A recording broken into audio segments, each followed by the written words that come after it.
পাকিস্তান শাহিনসের বিপক্ষে পরাজিত হয়ে টুর্নামেন্টের যাত্রা শুরু করার পর নেপালের বিপক্ষে জিতে টপ 10 টি-20 সেমিফাইনালে যাওয়ার জন্য নিজেদের আশা বাঁচিয়ে রেখেছিল বাংলাদেশ এ দল। তবে তৃতীয় ম্যাচে এসে আবারও পুরনো চিত্র। কাজী নুরুল হাসান সোহানের দল এবার পরাজিত হয়েছে পার্থের বিপক্ষে।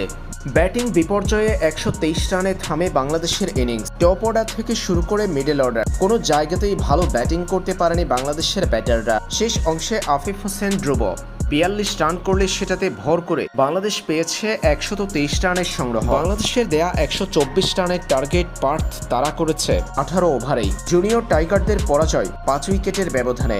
এই হারের মধ্য দিয়ে সেমিতে যাওয়ার পথটা কঠিন করে ফেলেছে বাংলাদেশ। টপ 10 টি-20 বর্তমান পয়েন্ট টেবিলে তাকালে দেখা যায় বাংলাদেশের অবস্থান অষ্টম। 3 ম্যাচ শেষে বাংলাদেশের অর্জন কেবল 2 পয়েন্ট, জয় পেয়েছে একটা ম্যাচে, 2টা ম্যাচে হার। হাতে এখনও লিগ পর্বে বাংলাদেশের বাকি আছে 3টা ম্যাচ। সেই 3 ম্যাচের 3টাতে জিতলে বাংলাদেশের অর্জন হবে 8 পয়েন্ট। তবেই সেমিতে যাওয়ার পথ সুনিশ্চিত হবে বাংলাদেশের। সেটা বড্ড কঠিন কাজ টাইগারদের জন্য, তা বোঝাই যাচ্ছে তাদের পারফরম্যান্সে।